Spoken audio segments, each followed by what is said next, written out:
Mohakhali bus terminal সরালে যে যানজট আপনি নিরসন হবে সেটা আশা করা যায় না। কারণ মহাখালী বাস স্ট্যান্ডে যদি এখান থেকে সরে যাওয়ার পর এই যাত্রীগুলো যাবে কি দিয়ে?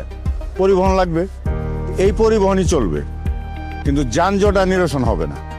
আমার যেটা ধারণা, টার্মিনাল ছিল, টার্মিনালগুলো উন্নত করা এবং টার্মিনালগুলো আপনার দুতলা তিনতলা করলেও উপরে যদি করতো গাড়িগুলো থাকতো, আর এই রুটে যে গাড়িগুলো চলে এটা আমাদের নিজ দিয়ে চলাচল করে। আপনার এই যে ফ্লাইওভারগুলো করছে পরিকল্পনাবিদ যারা করছে এই দেশে, আগে পরিকল্পনাবিদগুলোকে চেঞ্জ করতে হবে। কারণ তারা যে পরিকল্পনা করছে এটা ঢাকার যানজট কমানোর জন্য পরিকল্পনা করে নাই।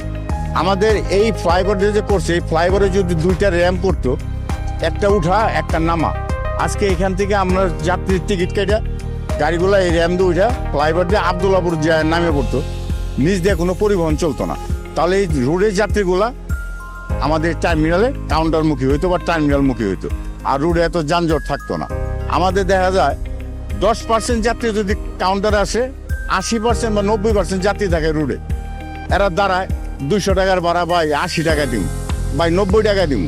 এই যে ভাড়াটা ফুরায়, এই ফুরাইতে ফুরাইতে গাড়িগুলো রোডে দাঁড়ায়, এর পিছিয়ে আরো 50 টাকারই জমা হয়ে যায়, রুটটা জ্যাম হয়ে যায়। এই রুটটা জ্যামের একমাত্র কারণ পরিকল্পনাবিদদের জন্য, না হলে আজকে এই রুটটা জ্যাম হইতো না। আজকে আপনি এখান থেকে দুইটা র্যাম নামায় দেন, দুইটা র্যাম নামায় দেওয়ার পর এই গাড়িগুলো যদি আপনি নিচ দিয়ে না চলে, আমার এই যাত্রী এখানে আসবে, গাড়ির টিকিট হবে, গাড়ির সিটিং হয়ে যাবে, গাড়ির র্যাম দিয়ে চলে যাবে। তাহলে পরিবহন যদি টার্মিনাল সরাই দিলে যানজট নিরসন হয়, তাহলে বাংলাদেশে আর কোনো রাজধানীতে বা অন্যান্য দেশের রাজধানীতে টার্মিনাল থাকতো না। আপনি দেখেন বিশ্বের অন্যান্য জায়গায় রাজধানীতেই টার্মিনালগুলো আছে, তাদের পরিবেশ, তাদের আসা, তাদের গাড়ি ঢোকা, তাদের গাড়ি বাইর হওয়া, কোনো নিচ দিয়ে কোনো চলাচল নাই, সব ফ্লাইওভার দিয়ে চলতেছে, তাদের সিস্টেমই আলাদা। কিন্তু আমাদের বাংলাদেশে এই সিস্টেম নেই। গাড়ি যে রুট দিয়ে গাড়ি চলতেছে, এই রুটে আপনার দোকান, এই রুটেই রিক্সা, এই রুটেই অটো, এই রুটেই বুটবুড়ি, সব চলাচল করতেছে একই রুটে। তাহলে আমাদের পরিবহন চলার জন্য আপনি ফ্লাইওভার যে করছেনই, ফ্লাইওভার দেখে আপনি দুই একটা প্রাইভেট চলার জন্য করছেন। দেখেন আপনি এই ফ্লাইওভারে সারাদিনে 200 গাড়ি চলে না, কিন্তু নিচ দিয়ে হাজার হাজার গাড়ি চলে। আপনি নিয়ম করে দেন আমাদের পরিবহনগুলো নিচ দিয়ে যাবে না, আমরা যাব না, আমরা উপরেতে যাব। তাহলে এই রুটের যাত্রীগুলো আমাদের টার্মিনাল আসবে, আমাদেরও পরিশ্রম কম হবে এবং রুটে কোনো যানজট থাকবে না।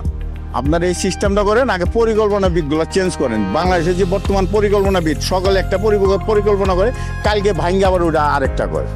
আগে এগুলো চেঞ্জ করতে হবে, তা না হলে এই দেশে এই ঢাকা সিটিতে যানজট কমবে না।